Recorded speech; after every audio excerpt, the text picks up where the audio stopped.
Hello there, welcome everyone, and Croeso. Um, Adam's in the hot seat tonight, leading us through a presentation on Nevern.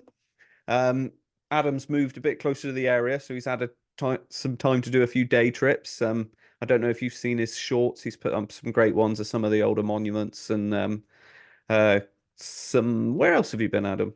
You've been to.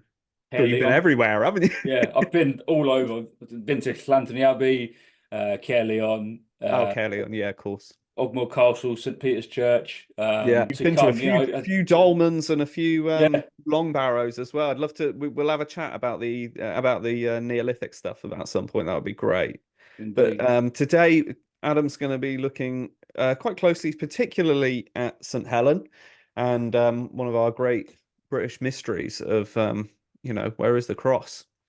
St Helen is famous for a collection of various Christian. Um, what should we say? What's the word I'm looking for? Relics. Relics, yeah, Yeah, absolutely. And the cross is the main one we'll be looking at yeah. today. But Adam's going to bring in a whole load of other stuff that we like to pick out at this channel as well. So, do you want to take us away? Lovely. Cheers, Pete. No. She's understood as someone who embarks on this journey basically to Jerusalem to recover some very important artifacts regarding the Passion of Christ. Iconographical ownership over the Passion, as Constantine is establishing Christianity as the official religion of the Roman Empire. This is a pan-European thing. There's relics like the crown of thorns, the spear of destiny, which I think there's a famous book written in the 70s related to how Hitler wanted the spear of destiny, which is the Yeah, spear they which were was big thrust into it, into. weren't they? Sorry. They were big into that, weren't they? Nazis. Yeah, indeed, they're big into their kind of their weird metaphysical stuff, but the spear is the spear that was thrust into to Christ upon the cross.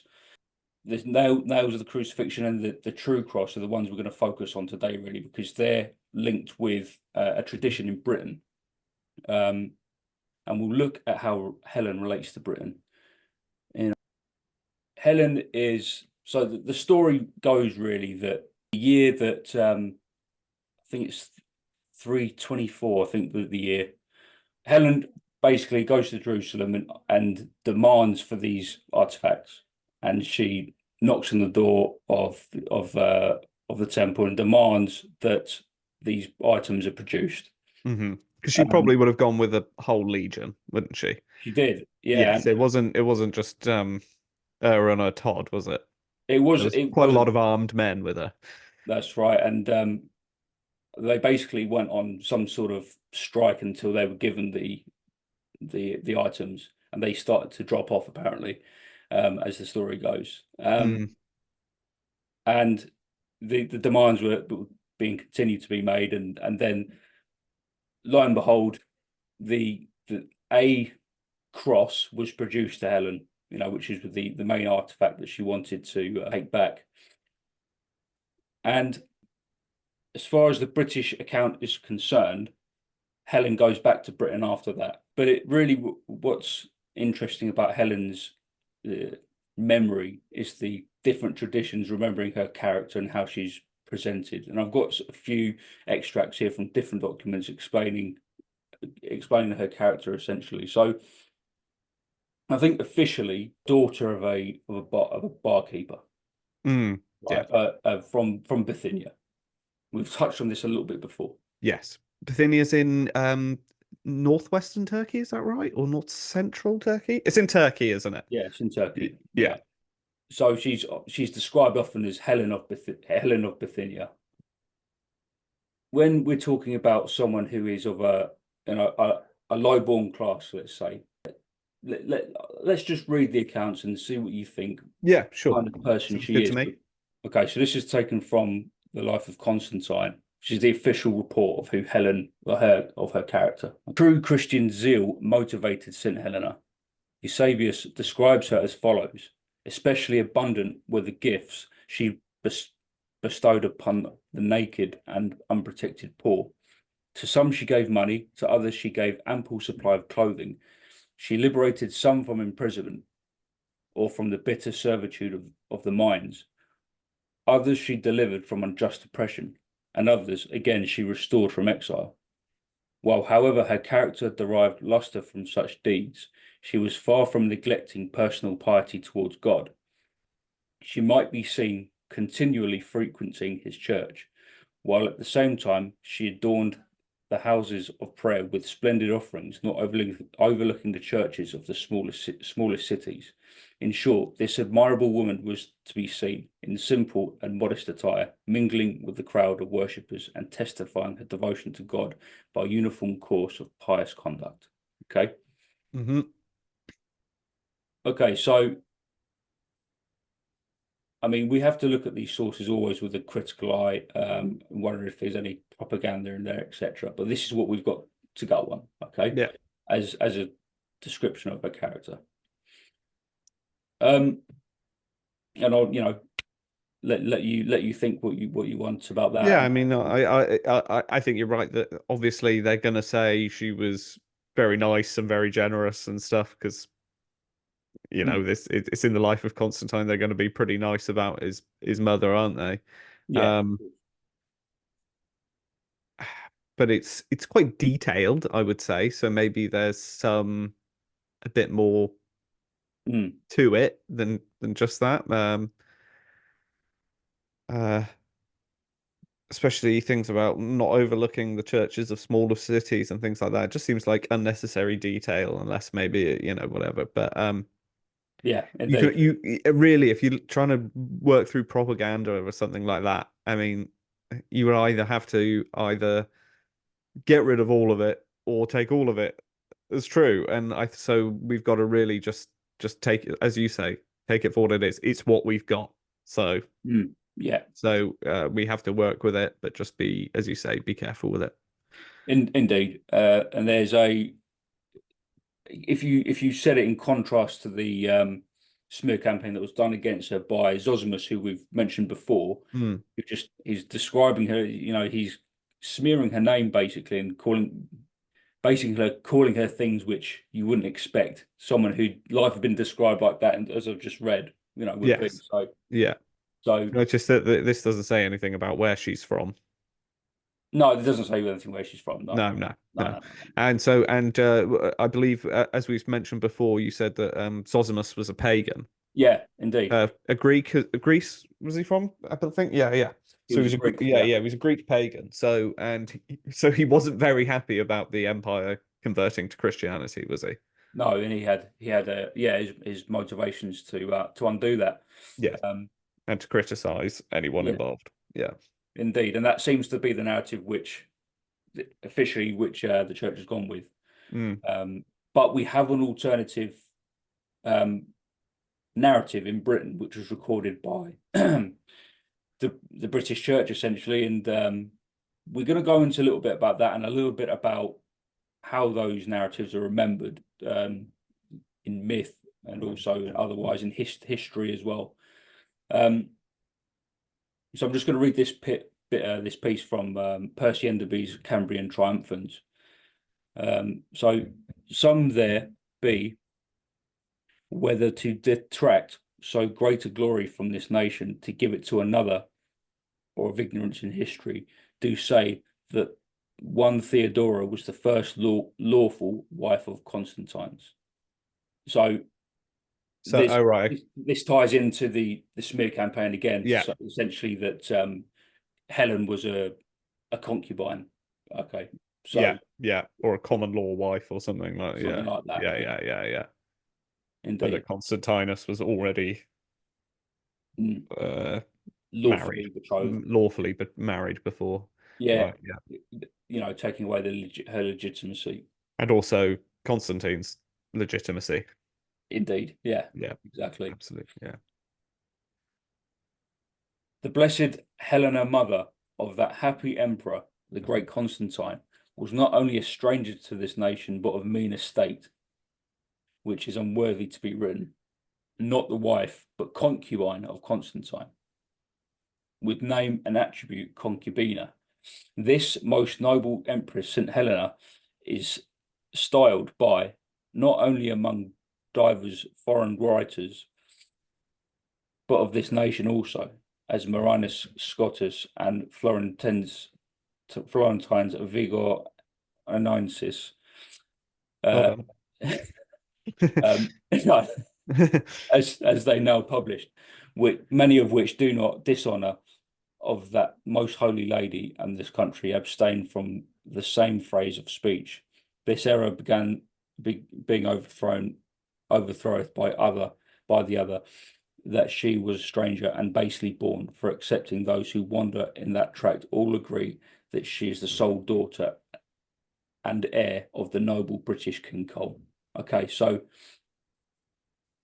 Percy Enderby's talking about the debate that's existing there. He was writing in the 17th century. He's writing a history for James II. We've got these genealogies in Britain which link Helen to the Cole line, the British King Cole line, which there's two King Coles of note. She's the daughter of the second King Cole, who was king of in Colchester. It's just worth mentioning for anyone confused that Yeah. Constantine's father's name is Constantinus, I believe. Constantinus, yeah. You get this with any point in history when there is an emperor or king with the name Constantine, their son or father.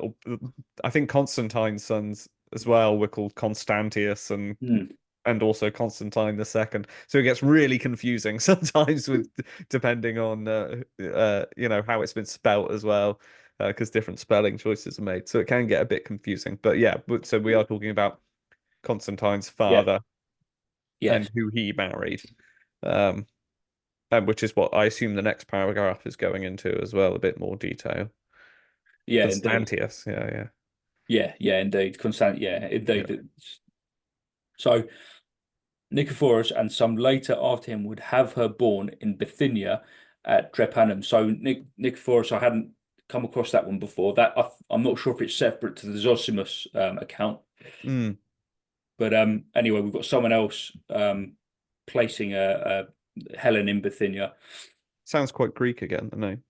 It is, yeah, it does. So it could be even the same person, couldn't it? We'll have a look. But the daughter of an innkeeper there, with whom Constantius, passing that way to the Persians, fell in love, but this is made impossible by that is said before of the bienno of both Constantius and Helena in Britain, so remote from any part of Bithynia at the time, and neither of them coming to or near Drepanum or any part of Bithynia after this time, or at all after this time.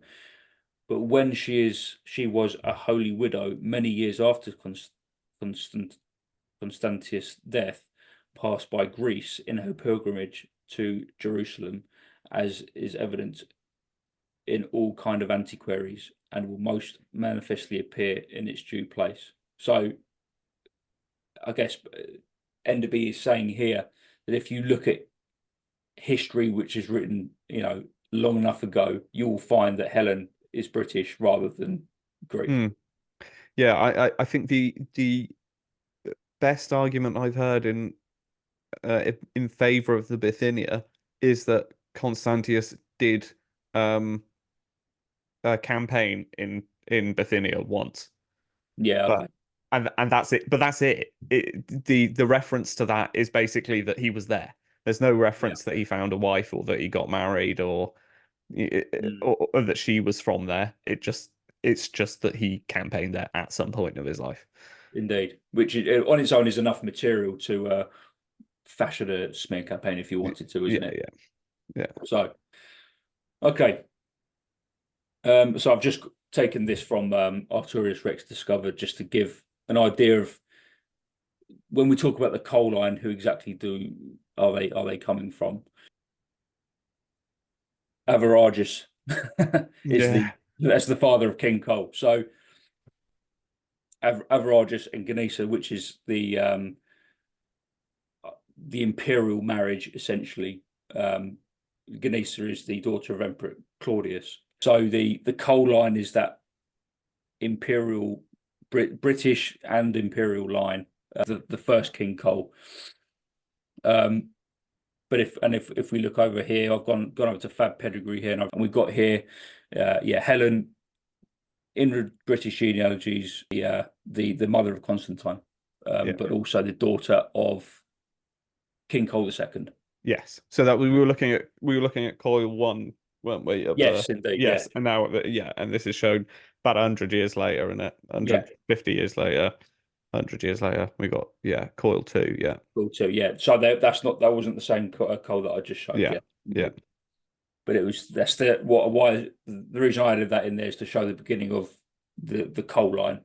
Yeah. No, that's great. Yeah. Yeah. Cool. Excellent. All right.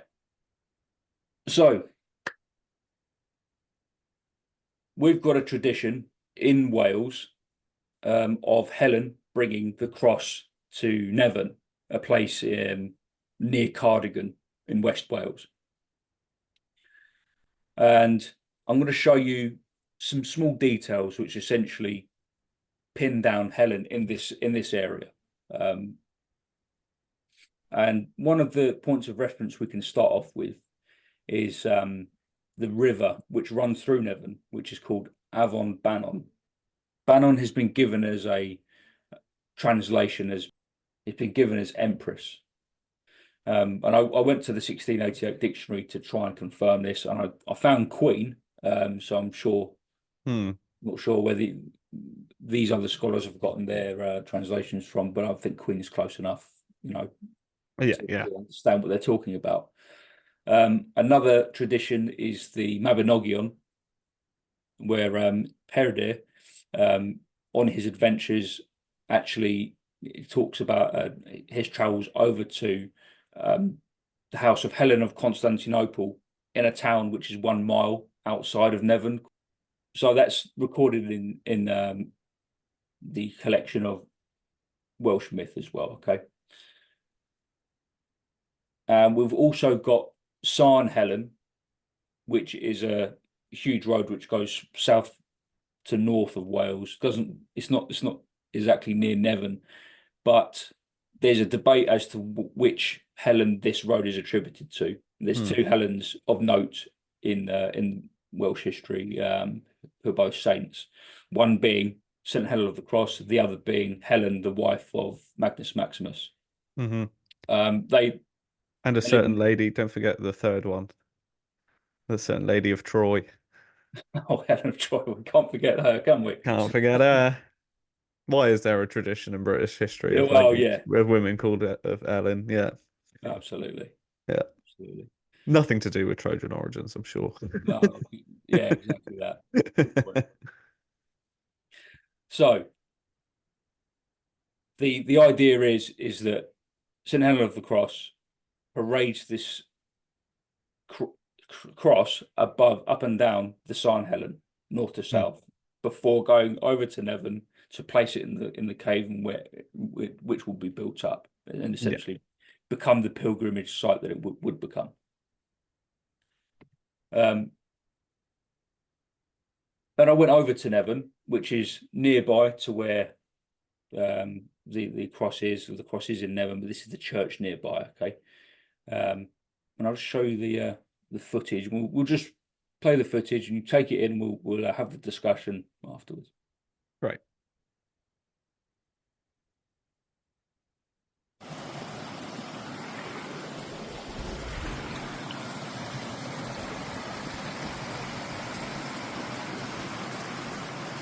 Oh, that's lovely and peaceful. Yeah.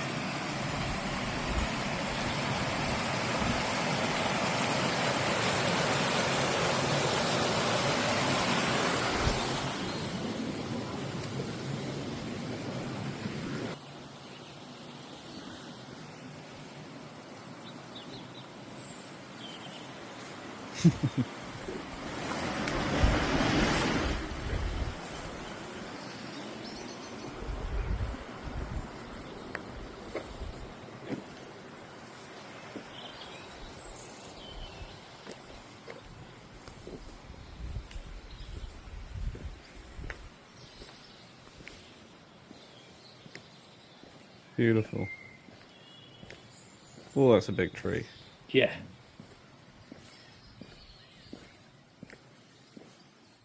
One of the most impressive yew grows I've seen in the church.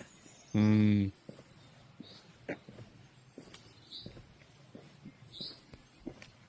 This is the bleeding yew, and you'll see why in a moment. Oh, yes, of course.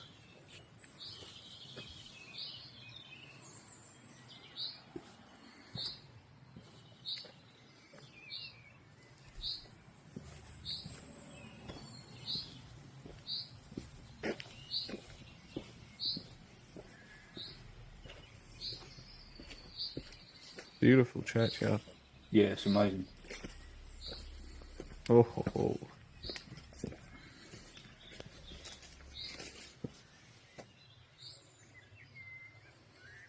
God, that's well preserved.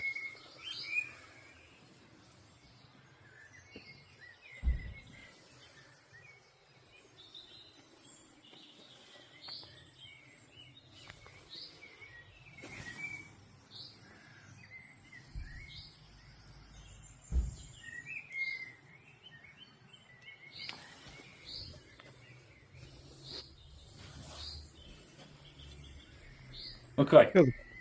Great. so that was just a quick run through the churchyard. Yew tree, about the yew tree, about the bleeding yew. I think that's a Yeah. pretty neat little part of the story. So there's a couple of traditions as local folk myth goes about why it's bleeding.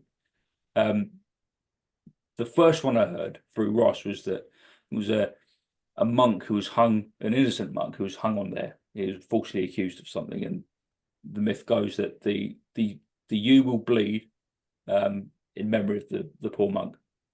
Hmm. And there's another tradition which goes something like um, the yew will bleed until there is a Welsh prince that sits on the throne up at Nevern Castle. It's there's always a narrative behind them, which is Hmm. in the local myth, and I'll come back to it in a moment and talk about why I find that very interesting. Sure. Um, but the stone there is, if you look in Arturius Rex discovered, so it's Alan said it's the uh, stone of Huldar. Hmm. Um, so that would date it to the 10th century, which it definitely looks stylistically contemporary with those styles, but it's just a magnificent specimen, isn't it? So Huldar being someone who codified some very famous laws that defined British law, basically, Yeah. in We his had a time. talk about them in the Petrie video, didn't we? Indeed, and Yeah. they're basically based on the Malmutian laws that we looked Yeah. at in that video. Um, and I found out today that it wasn't a case that he just wanted to revive Welsh law without looking at any other law. Apparently, he went to Rome and studied all the laws in all in all the lands to Hmm. find the best one for his people. And he said, "Well, I think our own laws actually are best suited to us." And found that was really cool. Hmm. Yeah, Um, very interesting. yeah, this stone, this it must have been pretty legible by the time that Wilson and Blackett got to see it, but today it's a lot less legible. Sorry, I haven't got any video for you. Hmm. It's got some inscriptions on there, but this is what Wilson and Blackett said. This was a stone committed to Vortigern, or Vortimer rather, Hmm. Vortigern's son, which was written in a runic script and a Latinate script, which is the sort of thing we find a lot of the time. Yeah. Cool. Yeah, it looks very worn, that one. Yeah, Yeah, not a lot. It can yeah. Looks a lot older than what we just looked at. yeah, yeah, Yeah. indeed. It's got some ogham on it as well. So Yeah. if this is a stone for Mortimer, you Mm. know, who inscribed it? Because if we're saying that ogham equals Irish, Mm. Yeah, interesting. Have a look at that. There's other stones with names similar to Vitaliani around. Um I think there's two I think there's two of these in Wales, I think possibly. and then one in the southwest as well. I sort of only just came across it recently because of this mention that I think Vitalanus is given as a father and as a son of Vortigern in a couple of genealogies. Definitely as a father, I think, in one place. So Mm, um, yeah, that's really interesting. cool. Got to go see that one. Yeah, definitely. We'll bring some chalk as well. Yeah, chalk. It's the only way to do it. Um, so looking at the inside of the church, I've got some videos of some of the stones of the inside of the church, but I just wanted to address this little bit of information here, which you get. Yeah, it's kind of, you look at the very beginning, or Mm, 6th century, which is when this church was meant to have been built. It's debatable because you've got that U grove there, which means it was probably a religious site for a long time. mm, But officially, a kind of bricks and mortar, or some sort of structure was placed there to represent a church hmm. by Saint Brynach in the 6th century. Um, and yeah, now, if you look here, it says Brynach rise from Ireland. I mean, it's not wrong. He's remembered as coming from Ireland, but Yeah, it just strikes you, if you were to follow everything else in mainstream history, you'd understand that you're led to understand that Christianity and most culture actually came from Ireland into Wales. yeah, And I'm just going to show you how that's not right. So, with that being said, I'm just going to introduce Brynach, basically looking through the lives of the British saints, basically, and he is in the lives of the British saints. mm, Is one of the children of Brecon. yeah, I'm just going to introduce Brecon because he's another person who gets um, this Irish treatment, essentially, mm, ignoring the fact that he's actually British. mm. Um, you see him depicted here on the right with loads of children on his lap. Oh yes, yeah, yeah. That's because he had a lot of kids. A lot of kids. Um, okay, so little is known about this mysterious king. A brief Latin tract provides us with a legend of his birth and upbringing. There was a King Tudrig of Garthmadrin who came to live near Llanfaes in the neighbourhood of Brecon. Tudrig and a daughter, Marshall, to whom he said, "The sharpness of cold weather greatly affects you, and it will be well to procure you a fur garment. I will send you to Ireland with 300 men to Anlach, son of the king Coronach, who will marry you." Then Marshall set forth with her retinue, and on the first night of the hundred of the men died of the cold. On the second night, at Methrum, probably Meadrum, in Carmarthenshire, a second 100 died. The third night was spent in Porthmawr by St. David's Head, which must have been a warmer place, for she sailed from there, remaining 100 men, to Ireland. When she reached the court of Anlach, he received her dancing with joy, and made her his wife. Marchel gave birth to a son, whom they first called Brachan, later Brecon, and Anlach returned with Queen Marshall and the boy Brecon to Wales.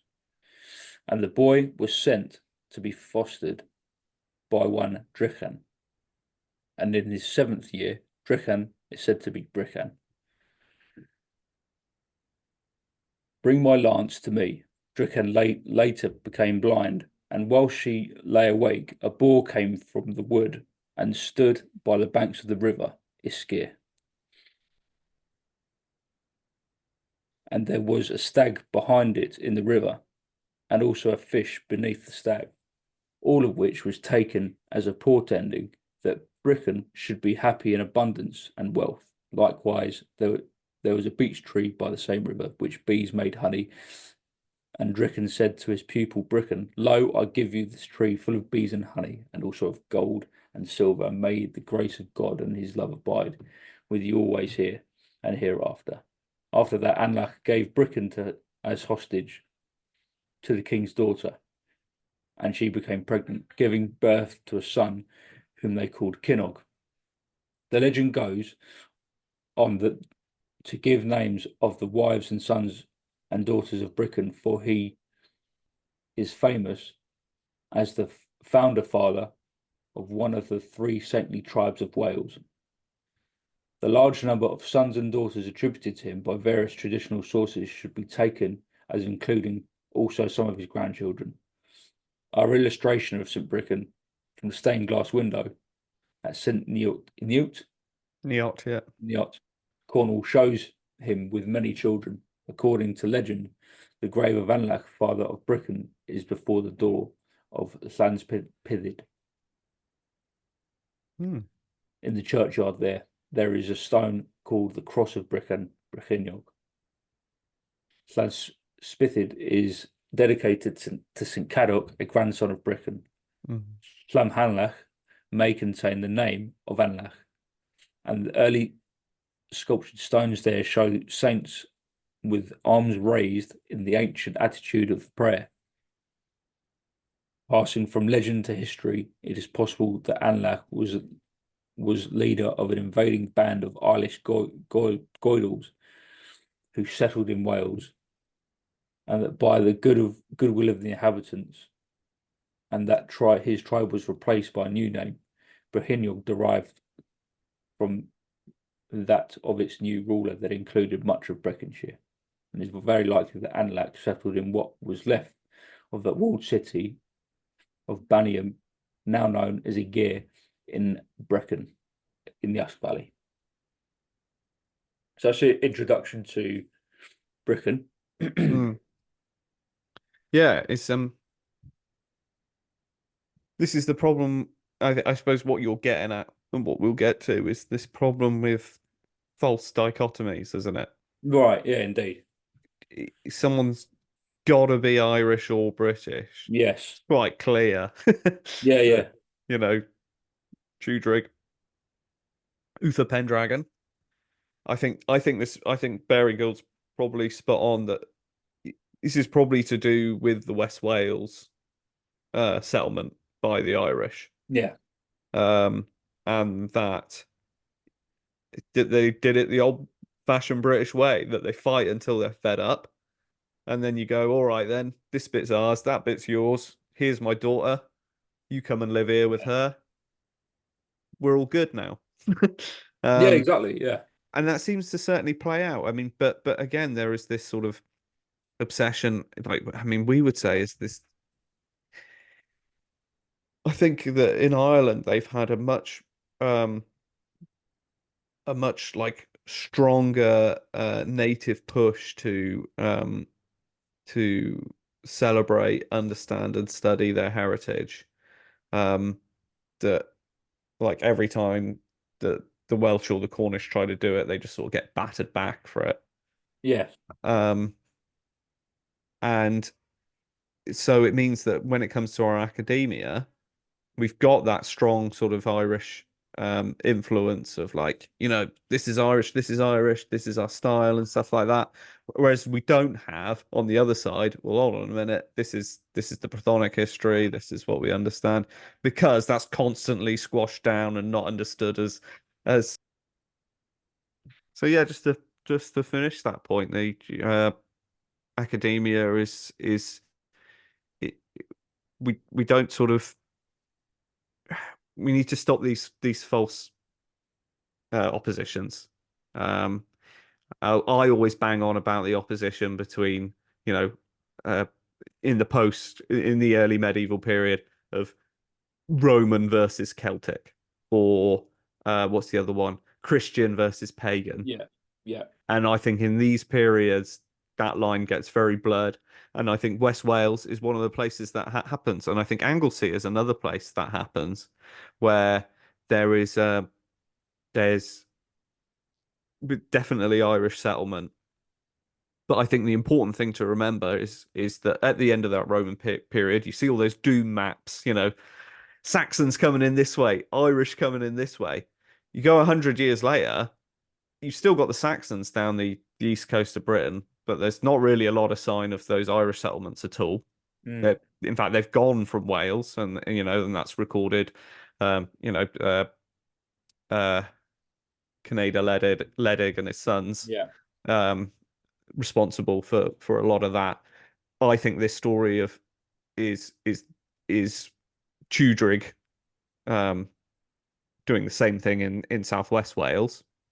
Um, but yeah, that's the important thing to remember is then afterwards, there's clearly some sort of Brythonic victory at some point because these areas, although we can say there's Irish influence maybe with Mm. the Ogomoan script and stuff like that, they stay for all intents and purposes culturally and politically British.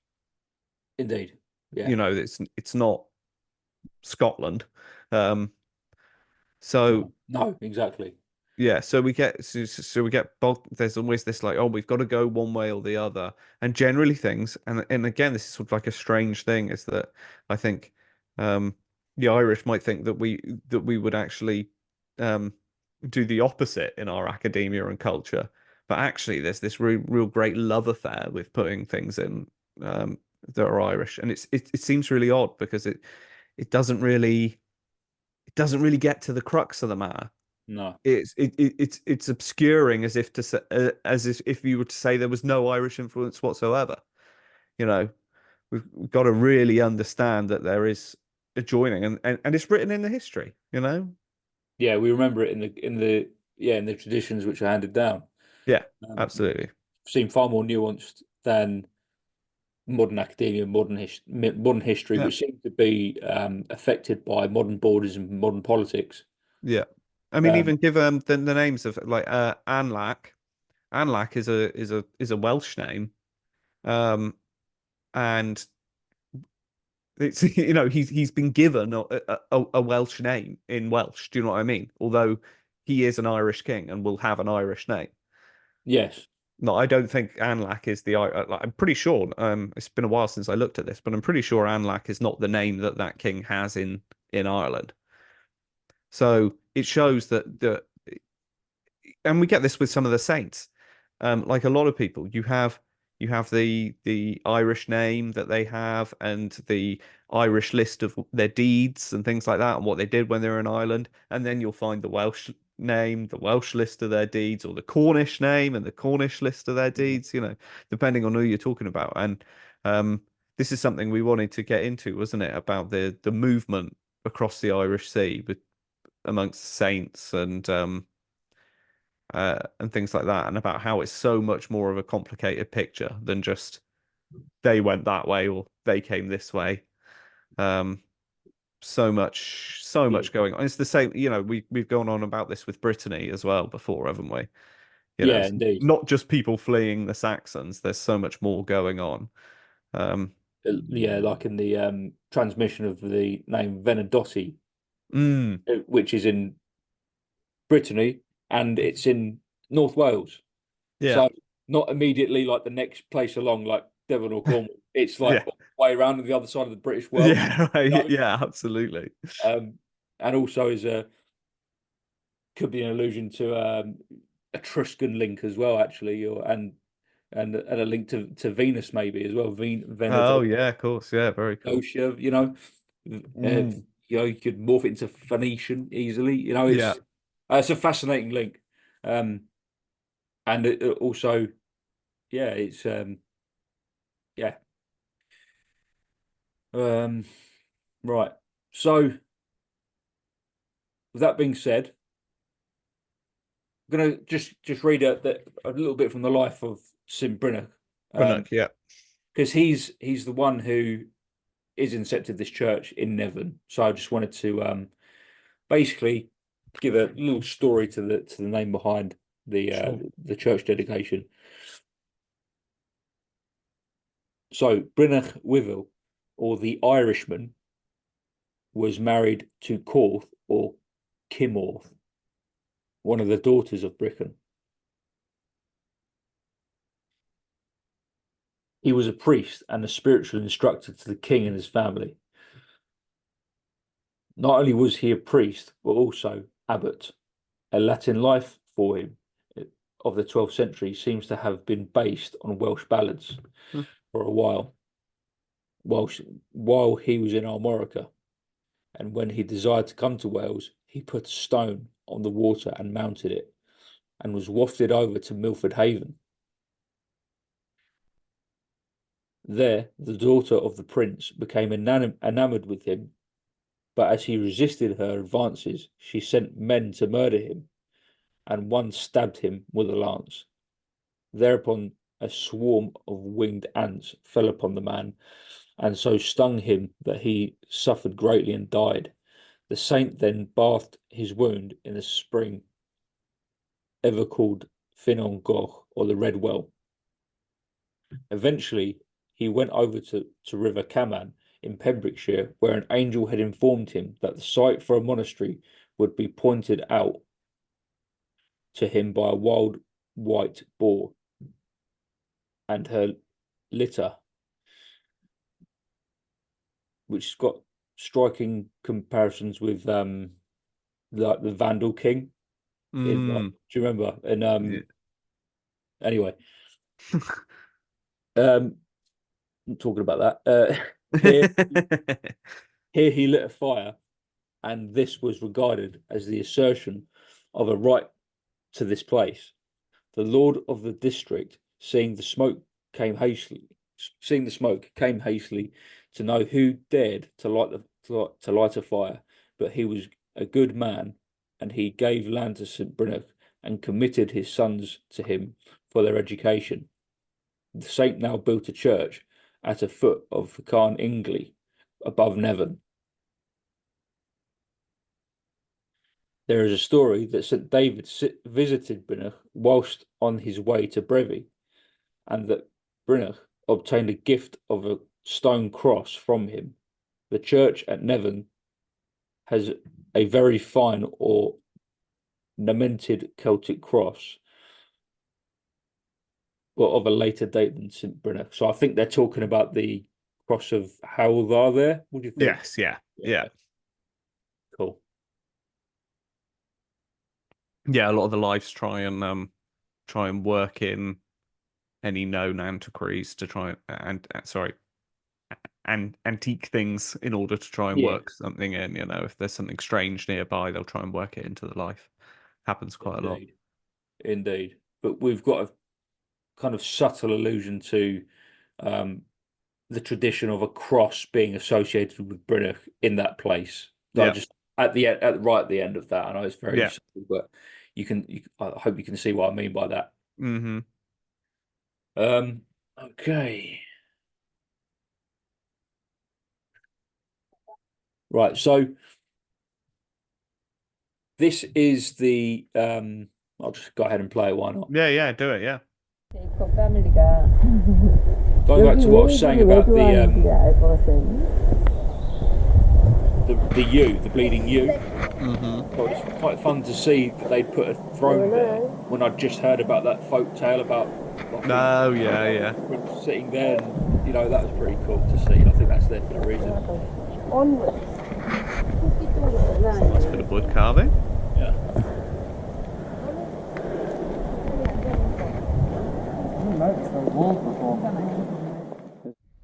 Apologies for the wobbly camera ride. Really? So you on top of the motte? This is the just walking up to it now. Yeah.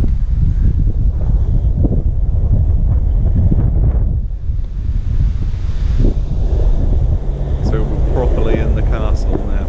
Yeah.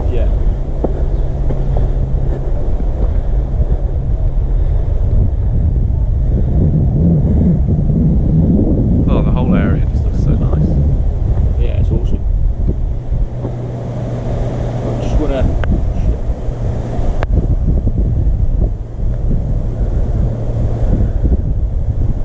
just wanna bring your attention to this sort of work here with the walls. Yeah. That is everywhere in Nevern, like everywhere. And I just want to ask people to bear that in mind for what's coming up. So she was to do it's like the geology splits into these nice thin stones, Yeah, which are good for building walls out of. good for building walls out of which, yeah, and there's like quarries for it, literally just round the corner from this motte. Yeah. So yeah, It's an interesting area because it's quite until you get up to, the Preselis, Carningli and that, which yeah, is obviously really high up. It's sort of a generally, it's not, you don't have regular big hills or mountains like you do in South Wales or something like that for putting your hill forts on, do you? And Nevern is sort of a high point in the area. So it would be ideal place for a hill fort. That whole sort of yeah. that raised section, as you say, which is like above. But I don't know. Love to have a walk around. Fair enough. That's the way Cool. to do it. That's the way to do it. Thanks, Tricia. So it says Loyal is widely credited with structural and to strategic developments at Nevern Castle from the mid to late 12th century. Is there anything about the founding of the original motte section? That's no, that's the beginning of the timeline. So, so is this not a Norman motte then? Is this a Welsh motte? I think that's what they're getting at. Yeah. That's Or it's cool, isn't it? That's uh, interesting. yeah, like a Cambro. They call it Cambro Norman. Cambro Norman, yeah, Yeah. obviously, yeah, yeah, yeah, because he would have had Norman family by then, I assume. Yeah, Any I would have Welsh thought. ruler would have had at least some, Yeah, and the and Normans would, and also, when they come face to face with the Normans, and the Normans had an advantage um, in military technology, basically, yeah, to indeed. boil Yeah, it down, and so the Research Grufford and the like would have had to have stepped on it to develop to match the Normans, uh, in the field, so to speak. But that's really cool. You know, yeah, I mean, as you say, they call it Cambro Norman, but it's quite interesting to think of it as a native motte rather than a yeah. Exactly. Yeah, than yeah. Okay, cool. That was the only thing I wanted to have a look at. awesome. Right. So, I've just wanted to put this painting here first of all, um, which is a 17th century painting of Cygnus with St Helen holding the cross. Hmm. So the constellation of Cygnus and St Helen holding the cross, which is you'll see in a moment why that's Because important. the constellation is also called the Northern Cross. And the reason that's important is because the megalithic monuments Hmm. in this area map out the constellation, that exact constellation, Hmm. which has it throws up all sorts of questions, doesn't it? Yeah. Like Yeah. which I'm not gonna pretend that I can answer at all. But Well, I mean, simply put, we've got. I mean, Wilson Blackett said there was another star map beyond the one that they looked at that we're looking at with Steve Willett yeah, in further west in West Wales, and this was part of it. yeah, Unfortunately, I don't know if in their published works they developed this zodiac as far as they did with the other one. yeah, It's interesting as well because these are megalithic, which means is it dates it again to earlier than Steve's one, and we're with Hugh Evans yeah, in Gwynedd and the Gwynedd Zodiac, possibly the oldest in the world by the looks of it. Um, yes, and that's made up of, if you're going to date it, I mean, there's obviously the oldest parts of it are definitely we can date to the Neolithic. So this West Wales one could be as old. I've seen people like Robin Heath do amazing things with Pentre showing alignments. Um, Pentre Carningli create. In fact, it might even be with Nevern Cross. I'm not sure. Create a equilateral triangle. brilliant. Yeah, It's just amazing. it is nuts. I mean, but he says people are like, oh, why would you do this? And he's like, that triangle, that's for surveying. This is all about surveying. And if we think about what we did with Martin as well, Martin Green, up with Thornborough Henges and the Devil's Arrows, we were sort of talking about the whole point of this is surveying the land for some reason. It's sort of like Yeah, knowing exactly. Yeah, exactly where you are, basically map making and surveying and understanding. And you need to do that before you think about building a zodiac.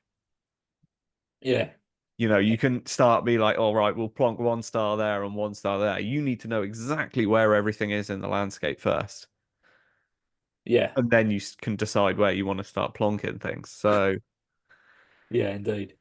I mean, It's to think there were like detailed maps of Britain 5,000 years ago, and it wasn't next done until like the 1700s. Yeah, yeah, I know. Yeah, It's incredible, crazy. incredible. But yeah, I mean, it would be great if we could explore this West Wales zodiac a bit further at Would some be. point. It would be But great. Yeah.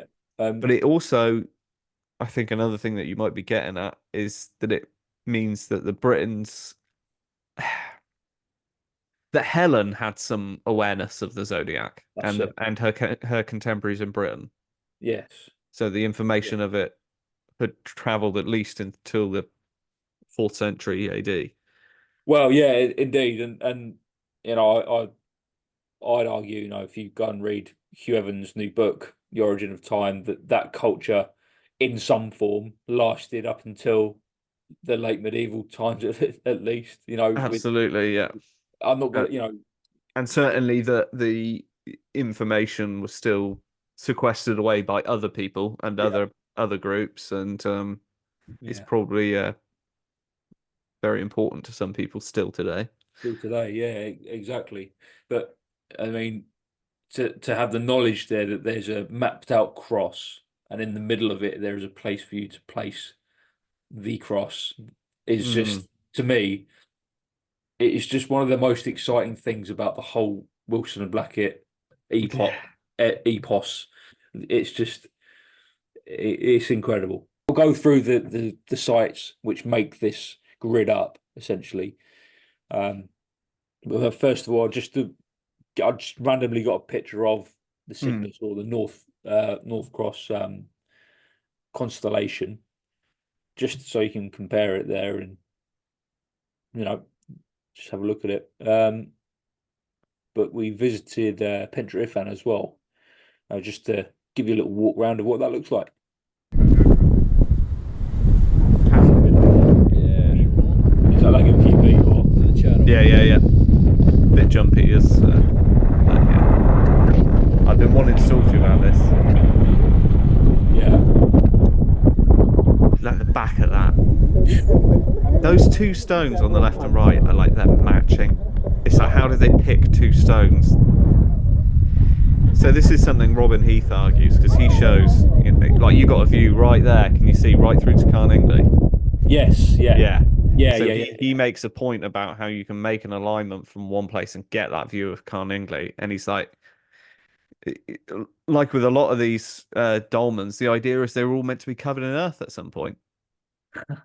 And he Yeah. says, That's well, right. you don't get those alignments, and those alignments are not by accident. And my argument as well for Pentrefan in particular, more so than a lot of other dolmens, is that those stones have been picked for how they look. They are not just like, right, we got one whopping, but three of those stones are virtually identical in shape and Yeah. size. Um, the capstone looks like it's been picked as a mirror of the ones that are holding it up, just like a bigger version of them.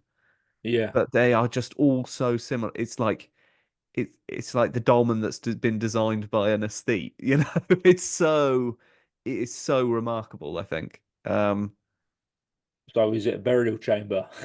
Wow. Yeah. Maybe Because later. yeah, indeed. Because yeah, might have had different purposes, indeed. But Absolutely. yeah, it's quite the specimen because it is so impressive to look at. It's not Yeah. a bit I less. I just don't think you cover up. I don't think you go to the effort of picking stones that look like that and then covering them up. Yeah. I just don't think it would happen. It's a good point. It's a good point. So this is the Carrier Coyton stone, which is the just to go back. Hmm. Oh yeah. All right.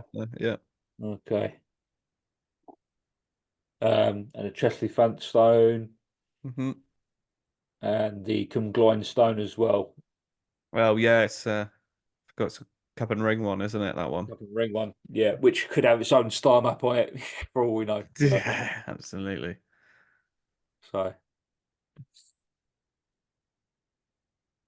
I think that one's hard to find. I think it's in a farmer's field, that one. I think yeah, the other there's not ones are a many bit more pictures of it. accessible. Yeah, yeah. Mm. Fascinating. Fascinating. But I mean, it's just interesting about can we go back to that previous Dolmen, the one before it? Sorry. I mean, I'm not saying that's ugly, but different choices. It's not. It's stunning. But Yeah, there's something different about Pentrefan, and and it's like aesthetic choices have been made yeah. in a way, and maybe they've been made here, and different ones have been made for other reasons. Maybe there's certain alignments that you get from the angles, or um, goodness knows what. But yeah, Pentrefan is just yeah, nuts. I know. Yeah, absolutely. And this is meant to be in the same grid and the same, alignment Mm. makeup, and they're in that way comparable. They're meant to, but they're not at all. So Well, yeah, maybe it was the special one for some reason. yeah, Maybe exactly. it was like, well, we banged the other ones together quickly because we had to, but this one's got to look nice because who knows what these people thought? Well, exactly. Because Just God, because, yeah, indeed, they seem to worldwide. be working on a science of that is completely beyond our understanding. And I don't mean that in terms of like technical ability or anything like that. You're not saying they have machines, but I mean they had some science to do with the sky, um, mathematics, astronomy, geometry, Yeah, maybe even geology as well with the stones they picked. And if you're into earth energy stuff as well, like that, maybe there's a geological element as well. But certainly we can measure the astronomical, uh, geometric and metrological aspects of what they yeah, were doing. yeah, And bloody hell, it was complicated, and they were very good at it. yeah. So yeah, Excellent, excellent. So we're in this. We've got this entire grid formation with the constellations as above, so below, with yeah, Nevern Cross in the middle. yeah, It's just incredible, just yeah. incredible. Um, but just going back to the church quickly, I've just got some footage of Oh, inside the stones and stuff. So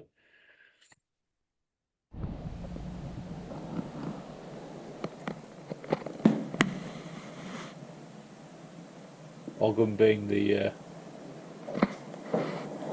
signifier of civilization more important than anything else. oh yeah, that's This is cool, this one. yeah. Robin Heath's done something on that as well, which is very interesting. He shows the exact same metrology and like relative distances between the points on that stone and points in the landscape, including megalithic monuments. What? Yeah, No way. I'll have That's to find that video for you. oh, I didn't know that. That's incredible. Yeah, yeah, yeah, it's crazy. Just yeah. I mean, what do these people know? We can only guess. Mm. Oh dear. Right. Okay. So this is the moment, I guess. The A the moment of truth. So the big we're in the middle. We're in the middle of our astronomical cross, right? We're right in the yeah, center of it, yeah, right? right in the center of it.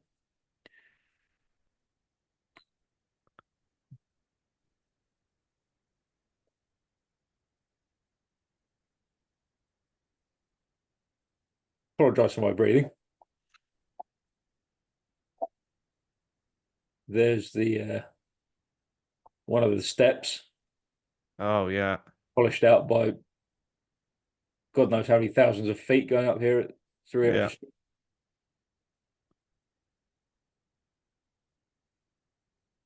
fantastic.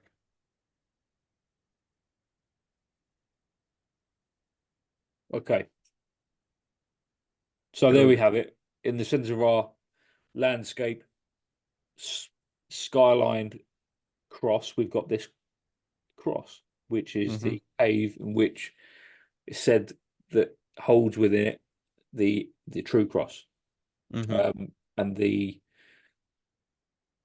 story is that pilgrims came here for visions of the true cross as well, Mm. which is another tradition adjacent to, but not disconnected from the tradition we're talking about. So the um, I need to have a dive into the history of how this went about, but I'm pretty sure that Wilson and Blackett were the people who got this registered as an ancient monument. That's correct. Yeah, They sort of rediscovered it in the modern age, didn't that's they? right. So that there was probably locals who were probably well aware of it. Yeah, Um, I imagine. Um, even if it maybe it had just fallen out of memory a little bit, but they sort of reintroduced it to the modern age. And it is evident, I mean, it's worn in stone that people came to visit it a lot. Am I right in saying this is a, a pilgrim's, like a known pilgrim's track as well, that it's off? Or that's right. yes, yeah. Yeah, that's right. So pilgrims visiting Nevern would have gone past this. Yeah, they would Um, have. Yeah, yeah. Um, on the way to St David's.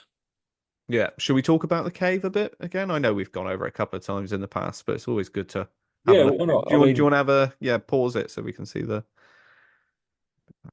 um, I think that's a good enough yeah, shot. yeah, that's a good one. Yeah. So you can So see sort of you can see like the natural on the left and at the top. yeah, indeed, sort of where my mouse is here. Yeah. It's Yeah, it built, cuts across the middle of the cross shaft, doesn't it? indeed, yeah, and it's built up to the rest of it, and so you could, With in that dry theory, stone walling that you pointed out earlier, that same style of dry stone walling, yeah. exactly, yeah, which is everywhere in Everett. If you ever visit, it's absolutely everywhere. So, Mm.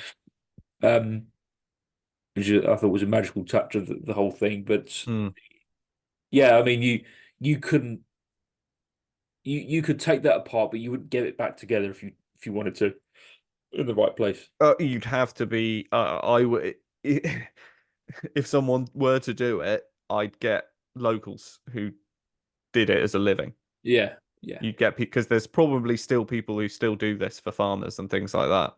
yeah, So if someone was gonna take it down and have a look inside, that's who I'd get to put it back together again.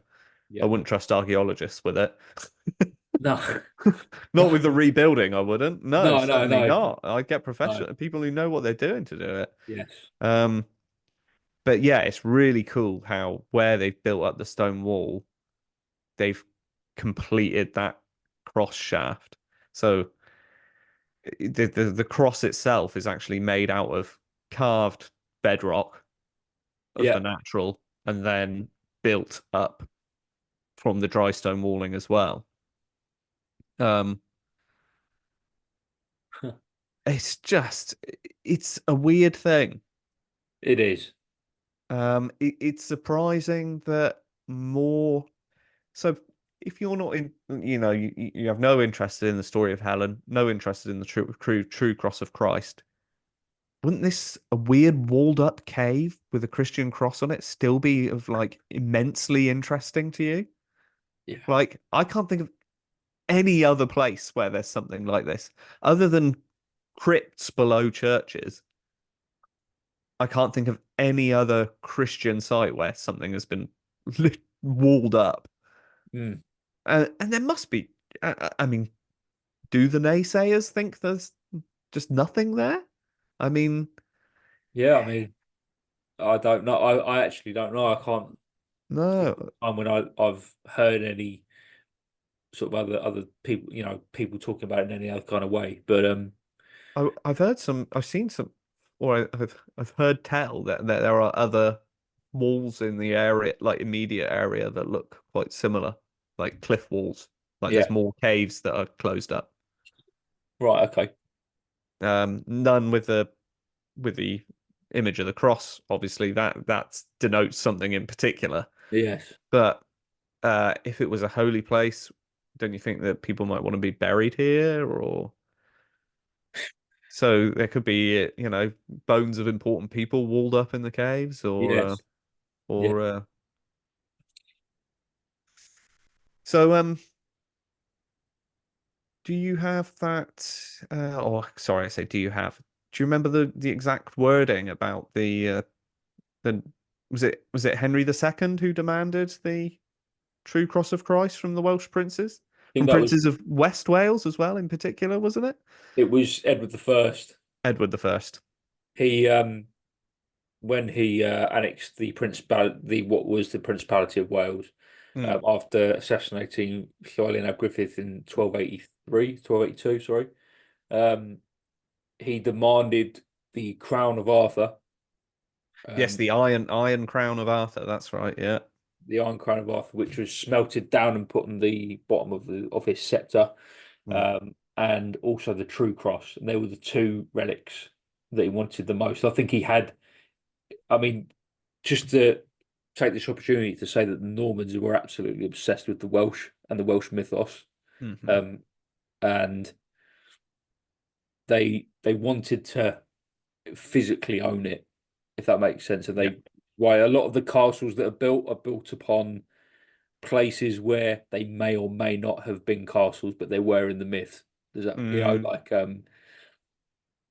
so Bendigeidfran has got a castle in the Mabinogion in Harlech, Mm. and and that's where Harlech Castle is now. And there's a Yeah. statue of Bendigeidfran there today, remembering Hmm. him. So just to give you an idea, the Normans are absolutely obsessed. So that's Yeah. why he had that huge um, bloodlust to have those relics and those Absolutely. things. And I mean, you only need to look at the later Arthurian romances.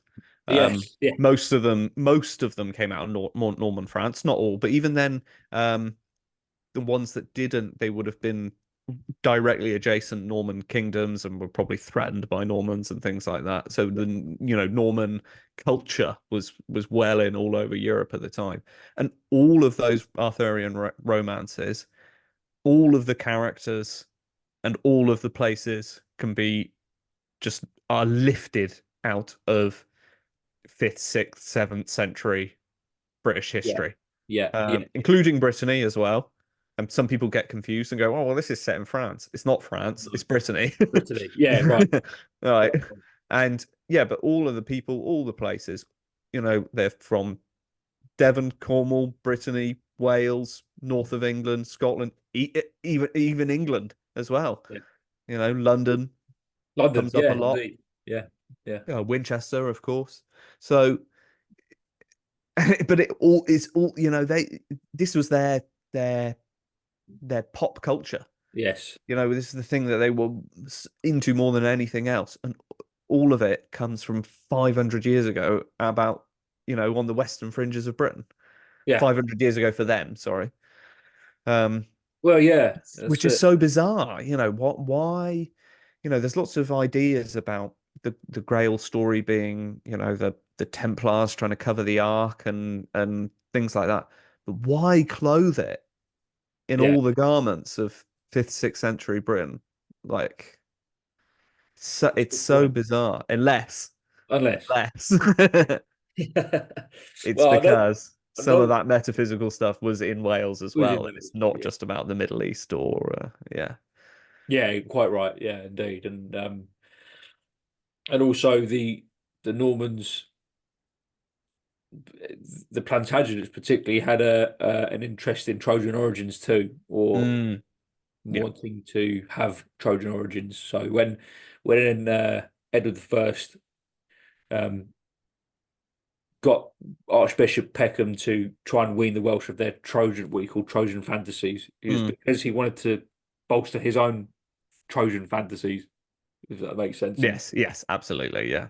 so it's all to do with ownership of those narratives, which, Yeah.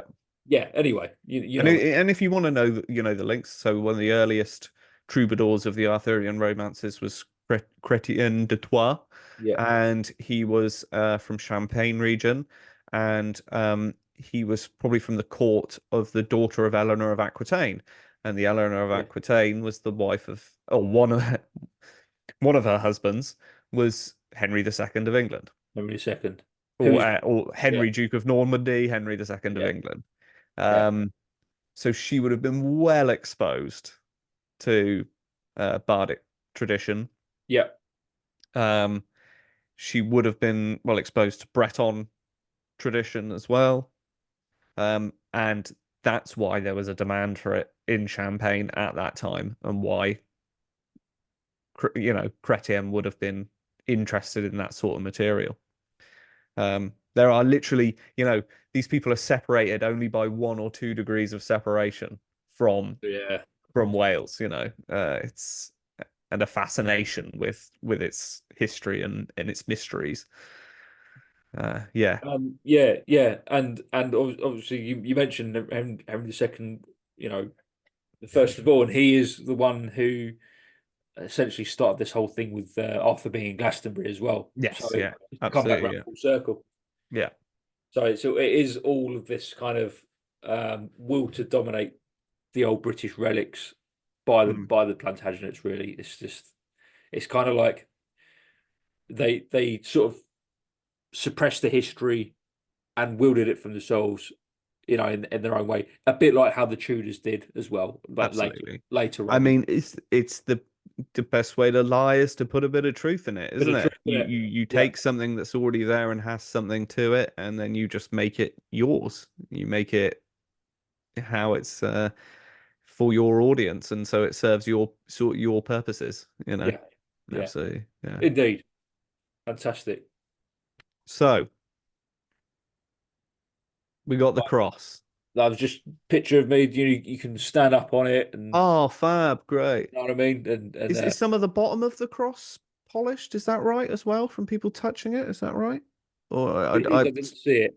all right. I think I'm just thinking of the footstep. I think I'm just thinking Yeah, of the because you can step up on it to reach up, can't you? That's right. yeah, yeah, absolutely. Which that is really polished out. That little thing at the bottom. Yeah. Anyway, I've got bit of dowsing as well. Oh, fantastic. So I wondered if there was a line going through the cross, Mm-hmm. seeing as it's related to all of these Neolithic monuments as well. And here we go. Huh. I don't know if that's smooth enough for you to see, Pete, No, but no, no. I get. Yeah, I can right, get what's going on. cool.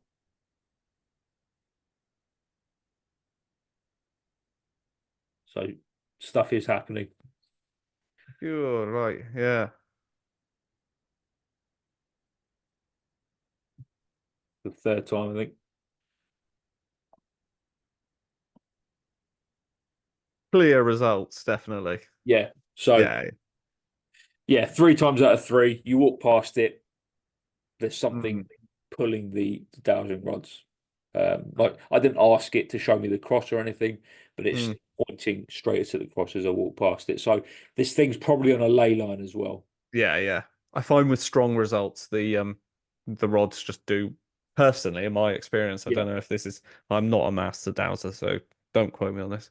But my rods, if there's something like really strong response, they'll just cross. yeah, And sometimes I can ask them any question, it doesn't matter. They're crossing because they're responding to that place. place, yeah, And indeed. it's like it's almost like I can't ask them anything specific because they're just like something's here, like pay attention, something is here, like Yeah, yeah, yeah, but they, yeah, they can't respond because the power is so strong almost. God, what am I talking? The power is strong. I mean, but I don't know what it is, but yeah, I've got a couple of places where my dowsing rods almost, I want to say go haywire. They don't go haywire, but it's like you can't get anything useful about them because they are responding to something so much. yes, Um, yeah, it's interesting. cool. God, looking at that wall, I don't see how you could think of anything. think of it as anything but a walled up cave. Yeah, well, that's right. Yeah, yeah, exactly. So Just weird. yeah, it's amazing. Yeah. It's just Nevern is just like a little village of mysteries, isn't it? Yeah, it absolutely is. It's just brilliant. Oh, including these, yeah.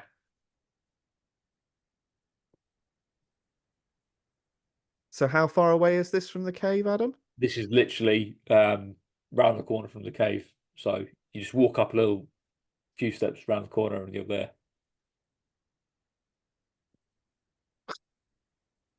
They look like they've been melted into the rock. Yeah, that's what other people have said too. I mean, so before we go into weird rock melting and stuff, the Yeah, other option is that someone cut them out at first, and then again, they have been worn by thousands of people over a long period of time, yeah, exactly. which you'd assume it meant that this was somehow on the pilgrim route, like one of its original courses or something went Yeah, this way. yeah, yeah. That's the only thing I could think of.